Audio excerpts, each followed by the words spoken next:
મારું નામ સાનવી છે અને મારી ઉંમર 22 વર્ષ છે. મિત્રો, આજે હું જે વાત તમને કહેવા જઈ રહી છું તે મારી પોતાની જિંદગીની એવી સચ્ચાઈ છે જેને મારા આખા વિશ્વાસને હચમચાવી દીધો હતો. હું માનતી હતી કે કુટુંબમાં મને સૌથી વધુ પ્રેમ મારા ભાઈ તરફથી મળે છે, પરંતુ એક દિવસ એ જ પ્રેમ મારા માટે સૌથી મોટો સવાલ બની ગયો. હું BA સેકન્ડ યરની વિદ્યાર્થીની હતી. ઉનાળાની છુટ્ટીઓ શરૂ થતાં જ ઘરની તમામ જવાબદારી મારા માથે આવી ગઈ. અમ્મી અને અબ્બુ બંને નોકરી કરતા હતા. સવારથી સાંજ સુધી ઓફિસ અને ઘરમાં માત્ર હું અને મારો નાનો ભાઈ આર્યન. આર્યન મારાથી 4 વર્ષ નાનો હતો. તે મારો સૌવેલો ભાઈ હતો, પરંતુ મેં તેને ક્યારેય એવું નહોતું માન્યું. અમારું બાળપણ સાથે વીત્યું હતું. તે મને આપા કહીને બોલાવતો અને હું તેને મારા કરતાં વધુ પ્રેમ કરતી હતી. તે દિવસે પણ ઘર સાફ કરીને હું પથારીમાં આરામ કરી રહી હતી. આખું શરીર દુખતું હતું, માથામાં ભારેપણું હતું.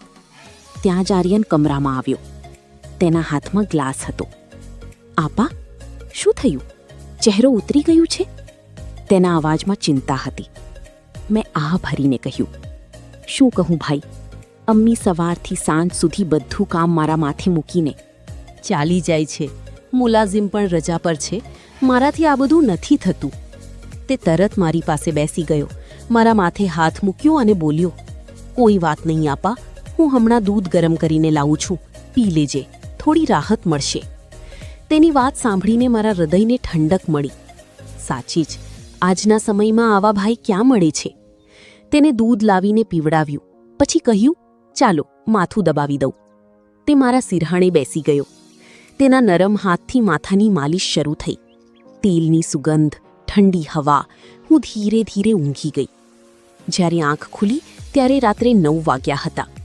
અબ્બુ ઓફિસમાંથી આવી ગયા હતા. હું ઉઠીને બેઠી. ચક્કર આવ્યા. દિવાલનો આધાર લઈને બહાર આવી તો આખું કુટુંબ ટેબલ પર મારી રાહ જોઈ રહ્યું હતું. આર્યને મારી પ્લેટમાં ખોરાક પીરસ્યો અને અમ્મીને કહ્યું, અમ્મી, આપા પર આટલો બોજ ન મૂકો. જુઓ કેટલી થાકી ગઈ છે તે. રાતે મને પહેલીવાર અજીબ અહેસાસ થયો. અડધી રાત હતી. કમરામાં અંધારું. મને લાગ્યું કે કોઈ મારા પથારી પાસે ઊભું છે. શ્વાસનો અવાજ, હળવી આહટ. હું ડરથી આંખો બંધ કરીને પડી રહી. પછી લાગ્યું કે કોઈએ મારા વાળ સહેલાવ્યા. હું હલી પણ ન શકી. સવારે ઉઠી ત્યારે શરીરમાં અજીબ દુખાવો હતો. કપડાં અસ્તવ્યસ્ત, પથારી ભીની. મને સમજાયું નહીં કે શું થયું.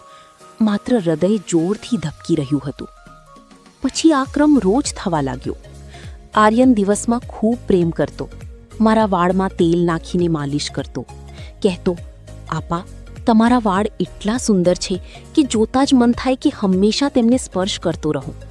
હું શરમાઈ જતી.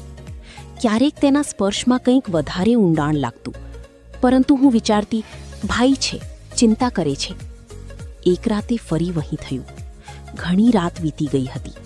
કમરાનો દરવાજો આસ્તે આસ્તે ખુલ્યો. હું આંખો બંધ કરીને પડી હતી. હૃદય જોરથી ધબકી રહ્યું હતું. મને ખબર હતી કે આર્યન અંદર આવ્યો છે, પરંતુ મેં તેને રોક્યો નહીં. કેમ? કારણ કે મારા મનમાં એક ઉલઝન હતી. તે મારો સૌતેલો ભાઈ હતો, પરંતુ પ્રેમ તો સાચો લાગતો હતો. હું વિચારતી કે કદાચ આ બધું મારી કલ્પના છે. બીજે દિવસે હું ડૉક્ટર પાસે ગઈ. રિપોર્ટ આવ્યો ત્યારે મારા પગતળેથી ધરતી ખસી ગઈ. હું ગર્ભવતી હતી. દુનિયા અંધારી થઈ ગઈ. હું રડતી રડતી ઘરે આવી. અમ્મી અબ્બુને કેવી રીતે કહું? અને સૌથી મોટો સવાલ, આ બાળક કોનું છે? મેં આર્યન પર શંકા કરી, પરંતુ પછી યાદ આવ્યું, તે તો મારો ભાઈ છે. છતાં મેં ચૂપચાપ મારા કમરામાં મોબાઈલનું કેમેરા છુપાવીને લગાવી દીધું. 3 દિવસ પછી ફરી એ જ રાત આવી. હું સૂવાનું નાટક કરી રહી હતી. તેલની એ જ સુગંધ. પછી બેહોશી. જ્યારે હોશ આવ્યો ત્યારે શરીર તૂટી રહ્યું હતું. મેં તરત કેમેરા ચેક કર્યું. જે મેં જોયું તેનાથી મારા હોશ ઉડી ગયા. આર્યન કમરામાં હતો, પરંતુ તે મને સ્પર્શ કરી રહ્યો નહોતો. તે દરવાજે ઊભો રહીને કોઈ સાથે ઝઘડી રહ્યો હતો. તે મારી બહેનને નશો આપીને, હું તને પૈસા એટલા માટે આપ્યા હતા કે તું દૂર રહે, પછી કેમ આવ્યો? કેમેરામાં સ્પષ્ટ દેખાતું હતું.